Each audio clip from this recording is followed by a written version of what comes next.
All right, welcome everybody. My name is Ville Lindholm, and I'll be talking about the implementation of so-called CarePlan templates. And please excuse the blinking screen. We tried 2 different adapters, and I tried rebooting the laptop, but that didn't help it. So if anyone has tips how to fix it, then but yeah. Yes, so I guess start with a little bit about me. So I work for a company called Duodecim Medical Publications in Helsinki, Finland. So yeah, we're a medical publisher. Have been doing medical books for a long time, but we have been moving into software more and more. I myself am the lead developer, or I guess my title is still technically lead developer, but I'm more of a product owner role nowadays. I don't even do that much coding myself anymore. But I'm the product owner of EBMeds, which is a clinical decision support system. And through that, I've gotten into contact with FHIR and sort of become my company's FHIR guy. And hence, any other FHIR stuff we do, I've sort of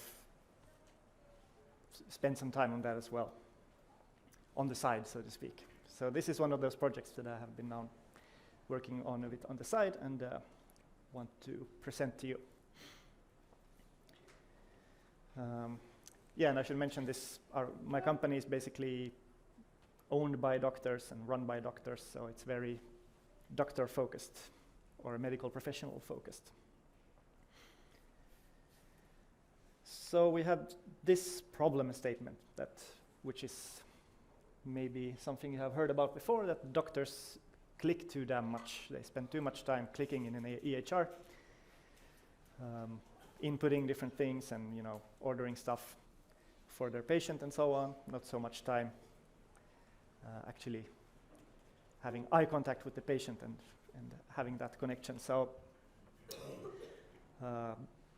yeah, there's a lot of stuff to sort of, perform data entry as a highly trained medical professional, which is a little bit of a waste of time. So, and specifically, some patients you might have to do the same thing over and over, maybe once a week or once a month or whatever. So, it's a big time sink.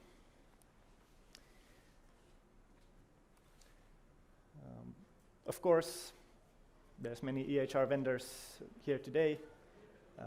There are many, many ways that EHRs try to, of course, minimize the amounts of clicks and the amount of time spent inputting data.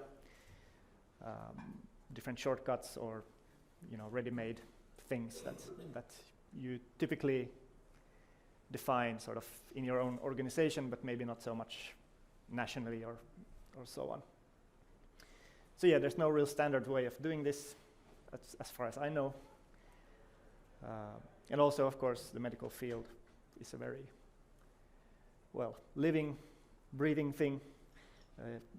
Knowledge gets updated all the time, and so do the guidelines regarding certain care plans, care paths, and so on. So you need to update those things as well. So whatever solutions you have for doing these shortcuts, then you also have to update those. So.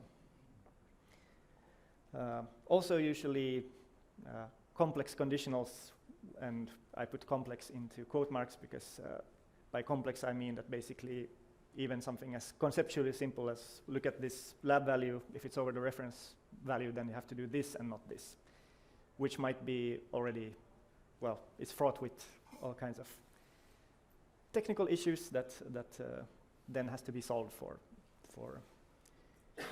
many systems.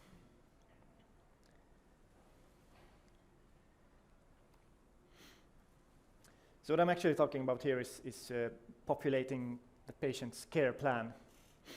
A care plan is not a new invention, but it's a term that's a bit fuzzy, maybe. I have seen many, many different definitions of it.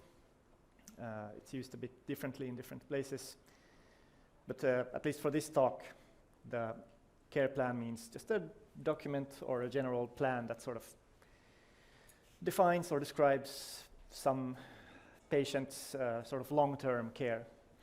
So not what we're doing in the next 30 minutes to the person, but within the next 30 days or a year, or maybe even 5 or 10 years, or maybe even all to the rest of the patient's life if there's some chronic disease that we already know that this patient will be visiting once a month for the end of his or her life because of some problem that he or she has. So this is, well, you can call it what you want, but when the doctor is inputting these things, these interventions or whatever you want to call it for the patient, sort of planning the future of the patient, but let's call it a care plan. Care plans are quite well supported in FHIR. I'm sure most of you have at least glanced at the CarePlan resource, and then there's also the PlanDefinition resource, which is sort of the generalization of a care plan for, not for an individual patient, but just for a patient in general.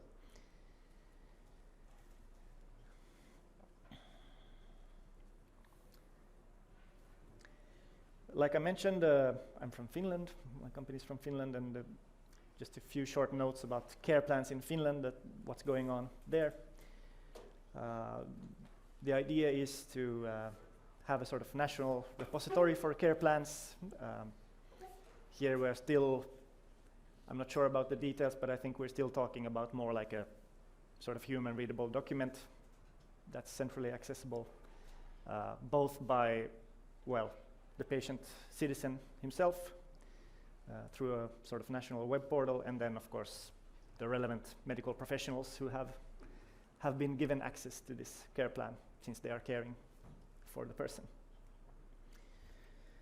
We also have another national repository for care plans related to self-care, so whatever the patient is doing himself, has maybe started some kind of weight loss program or I don't know, lowering of blood pressure or something like this that maybe doesn't require actually going to some facility, but just something that you're doing yourself, and well, personal health stuff. So it's a PHR repository.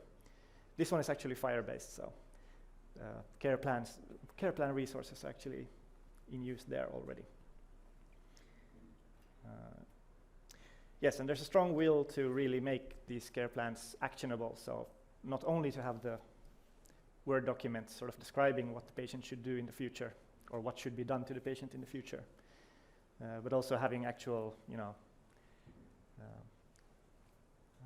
steps, what to do next, at what time, what labs, what medication, or what checkups or whatever need to be done.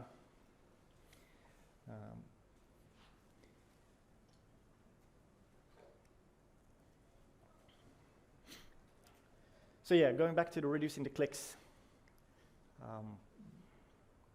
we can of course have templates. I'm sure most of you here know exactly what that is. This PowerPoint presentation is made by the HL7 FHIR template, so it looks nice.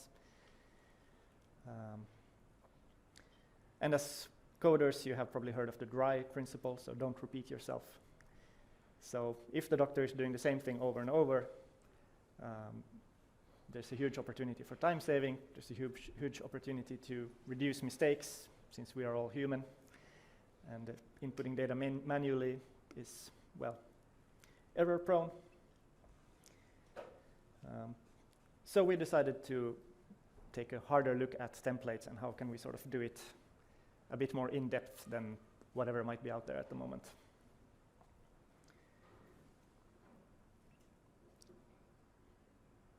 So basically the organizations that actually produce the, for example, national guidelines, that's something that my company also does. We go through all the evidence for a certain problem, health problem, and produce national guidelines that are then followed by Finnish medical professionals. So why not make us also the ones that sort of define these more detailed templates that could then be implemented in different EHRs to save time and to stay up to date and so on.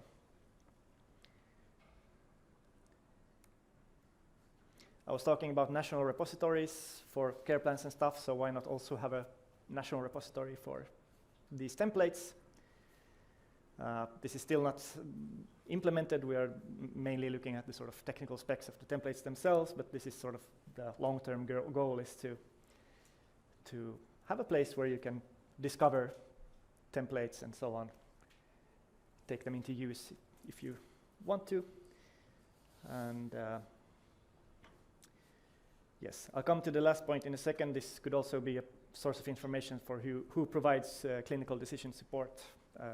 I'll go into that in just a bit, what that means. But first, I said we produce medical guidelines. From a coder's point of view, it's not that complicated really what guidelines are.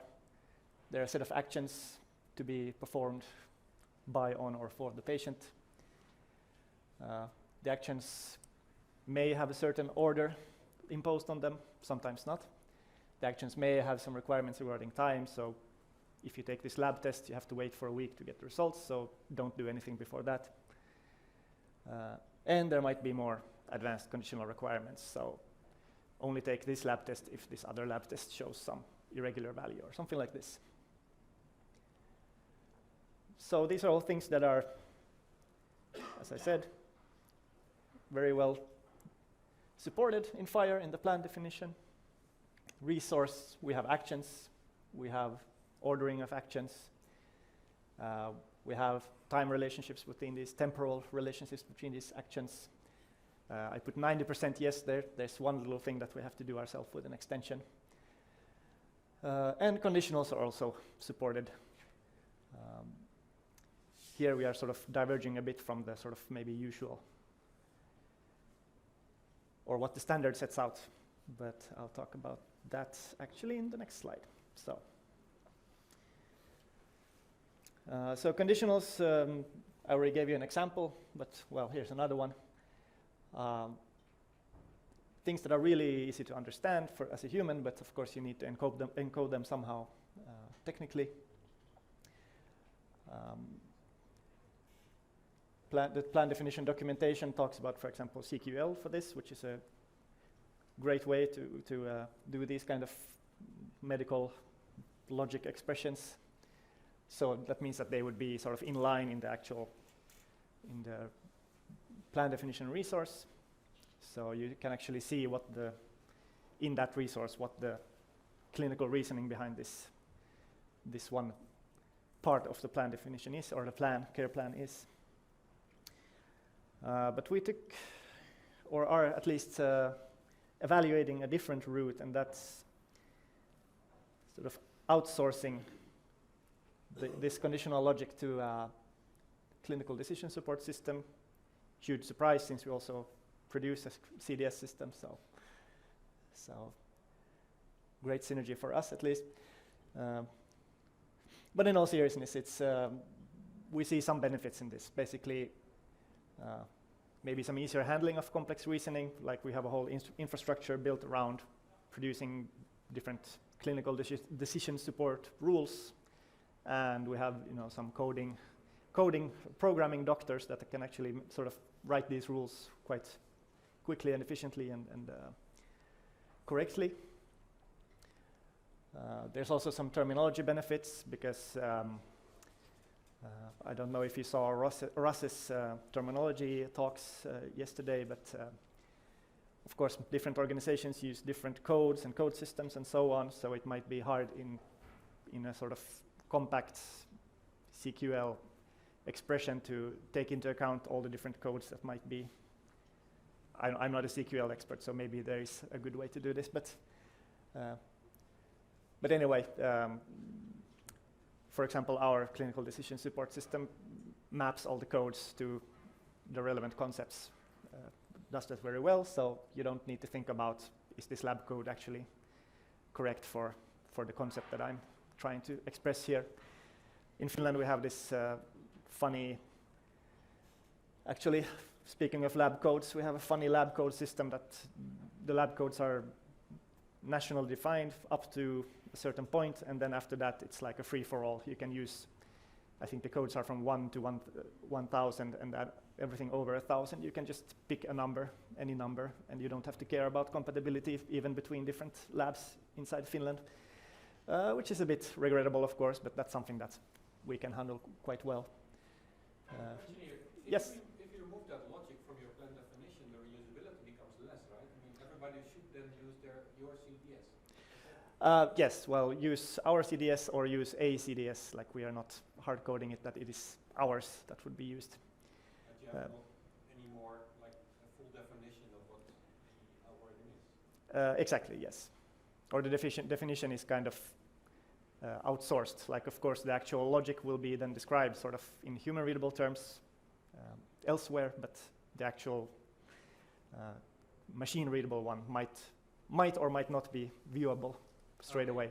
So the rule is that you still have the human readable in the plan definition? Yes, some kind of yeah, maybe not with all the details, but so that at least the doctor can see what is going on. Right. It's not a black box.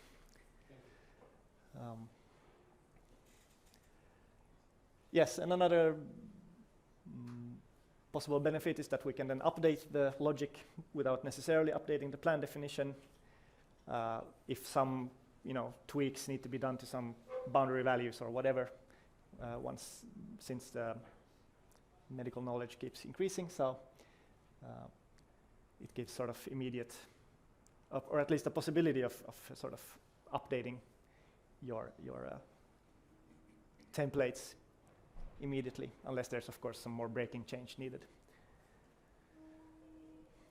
So yeah, technically the result is that we have a very, very simple condition property in the plan definition, but then a lot goes on behind the scenes. But this is something that is still we're hashing out how to actually do this nicely. Another thing that we have discussed is should some modules within a template be replaceable. I use modules here without defining it, but basically should some part of the template be replaceable locally? There's still a lot of local variance in how you implement some care guideline. Depending on your local resources and so on, you might have I don't know. We see this mostly in, for example, psychotherapy, that you maybe don't have a certain kind of therapy available, but you have something that's, of course, accepted as an alternative. So you might use that instead. So if you really want to make this template actionable, then you might want to encode that yourself and sort of replace the official template with your own local subset or sub-template that sort of changes it a little bit. This is, of course, fraught with complexity, so let's see if this is actually something that's doable, but there's been a lot of talk about this to actually make these templates applicable.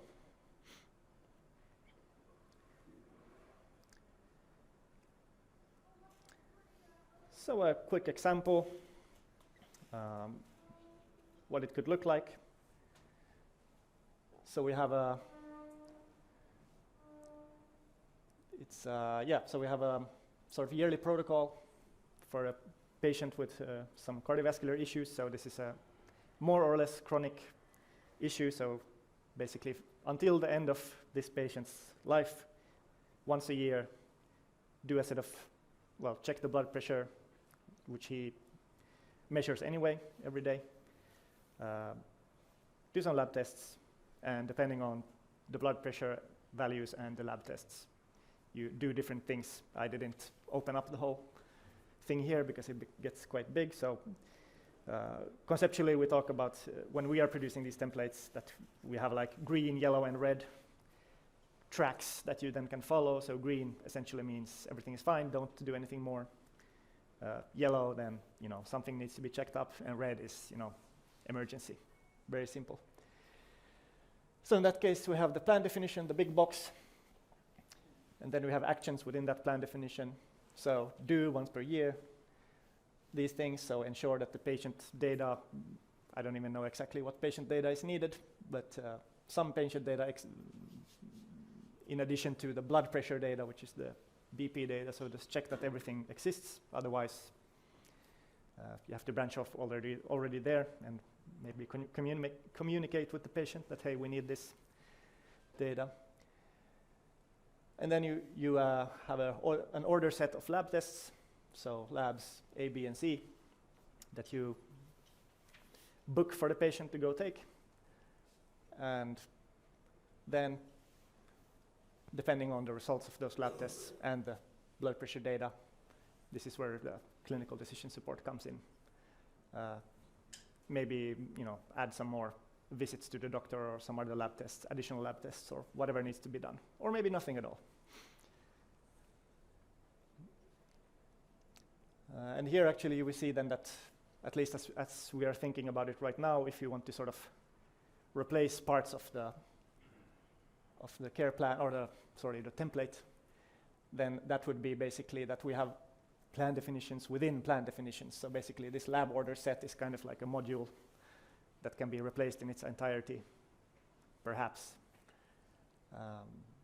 Locally, also these further care modules might be something that you might want to replace depending on your resources and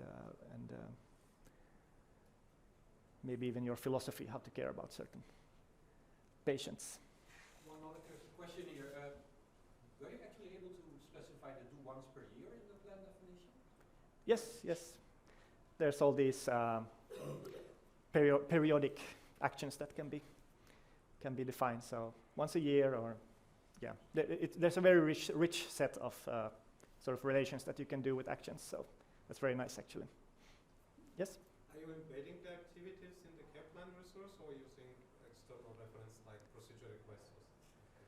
At the moment, we are embedding mainly. Let's see how we actually. And you're not storing the outcomes, so it's just a pure plan. It's a pure plan. It doesn't really take into account. I'm sorry, we should maybe use the mic for the questions here. But anyway, the question was if we are, if we are storing everything in the plan definition, and if we are looking at outcomes at all, or if this is a pure plan. So yes, this is a very pure plan. We don't really concern ourselves at this point with sort of the gritty reality. This is more of a sort of in an ideal world description, like how things should be done. Of course, there's a lot of, scheduling is a whole art in itself in healthcare. Also, we don't really think about that too much. Actually, well, the next slide has something about that as well. But yeah, we are happily living in an ideal world here. So this is sort of how it should be done.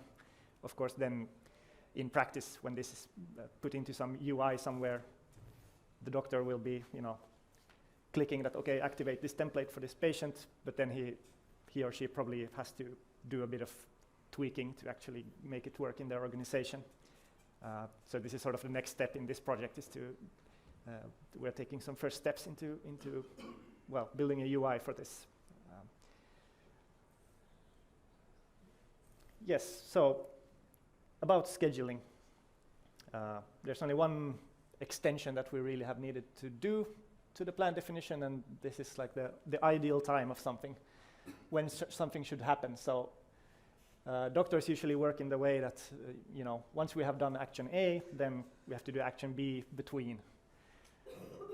3 to 8 weeks after that, do action B, and the best time to do it is 4 weeks afterwards. So this kind of makes it at least quite possible to do scheduling optimization and scheduling in general.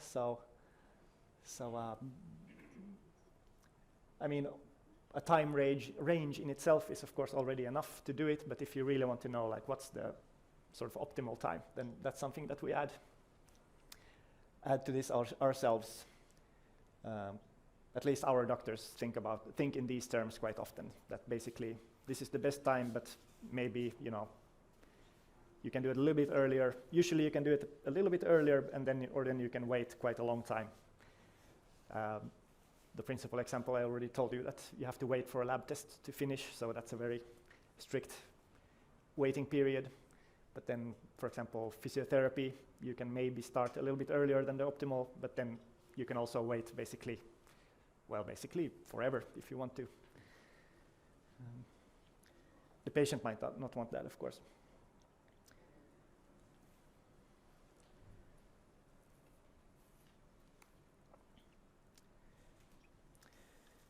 So yes, calling the decision support then from these templates, we have to somehow mark that this particular action is something that then needs to be triggered sort of by the decision support telling us that, okay, this is the next step. We're still a bit fussy about how to do this elegantly in FHIR. And by elegantly, I mean that we wouldn't have to do so much out of band or out of standard knowledge transfer. So some way to nicely tell the person reading the plan definition that now this is happening. So this is something we are tweaking still and thinking about. Did you mention CDS hooks? Because that seems to be like... Yes, that's actually... Okay. Yeah, we do use CDS hooks for our decision support already, so our first stab at this thing is just to have the condition being the CDS hook name, and then the CDS reply is kind of like some event or something, some event name or something like that triggers the next block in the template. Here again, then CDS hooks is of course more geared towards producing either human-readable feedback like these cards, or then creating entirely new FHIR resources, which is also something we don't really need to do here. We only want to return sort of like a very simple ID. So here is somewhere where we sort of, probably at the moment, sort of swerve out from the standards, the CDS hook standard in this case. So yeah, if some great ideas come to mind immediately, then please come see me after the talk. I'm very happy to hear. Also about upcoming changes to CDS hooks, I haven't followed that for 6 months or something now, really. Sadly, so maybe there is something perfect just waiting around the corner in CDS hooks.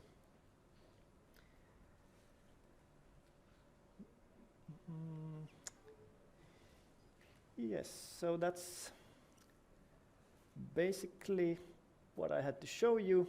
Sadly, we don't have any UI mockups or anything yet how this would actually look. But basically, we're trying to make it, drag and drop, add this template to this patient, figure out the conflicts that you might have, and then apply it so you can at least imagine it. Thank you very much, and if you still have more questions, we have some time left. Yes, over there. Hi, just out of curiosity, you were mentioning at the beginning of the presentation that the information is getting hosted or it is allocated by the government, but does that imply that they are owning the data, or will the patients be owning their own plans? The patients do own their own plans. Well, I talked about a few different national repositories here. So the ones that already exist do host the care plans themselves, which are then, of course, individual to the patient, and that is sort of your data that you can actually go and look at to see what the doctors have written about you and all this, and you can even sort of deny access to certain parts of it if it's something sensitive that you don't want to show to every medical professional that comes in your way and looks at your data. Now that I'm talking about these templates and that repository, then that's sort of very general data, so that doesn't include any patient-specific data, so that would be then more or less public. Yes, there might be maybe some kind of permission model there, so everybody doesn't get to see everything, but the idea is to have this as a sort of public thing. Of course, then when you apply these templates to a patient, that gets turned into a care plan, and that's then, of course, the patient's property once again.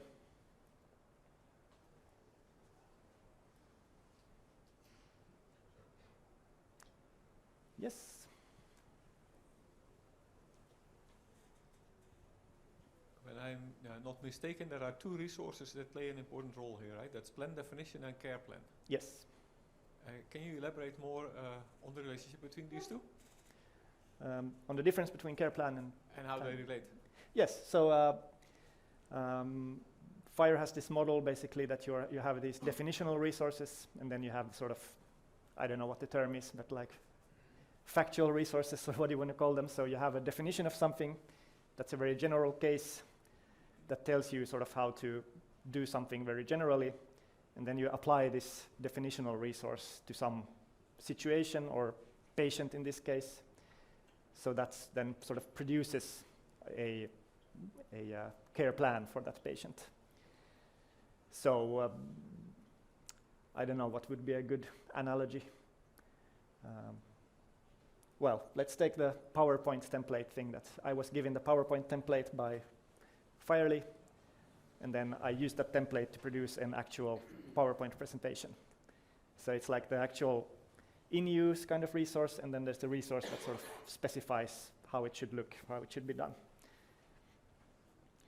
This is also, there are other definitional resources like activity definition, which is sort of something that then gets converted into some kind of action maybe in a care plan. And there are other definitional resources as well. Did that answer your question? Yes, I have a subsequent question if I'm allowed to. Yes, go ahead.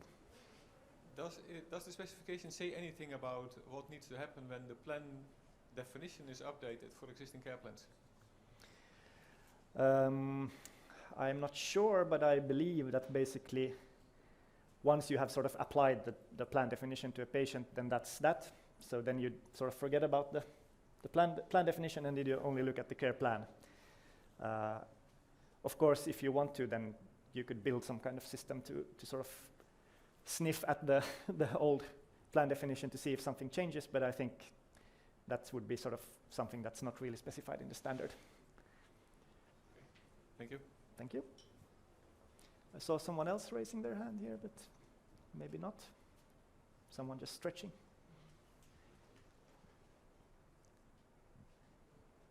No, well, in that case, I say thank you very much. Thank you for coming.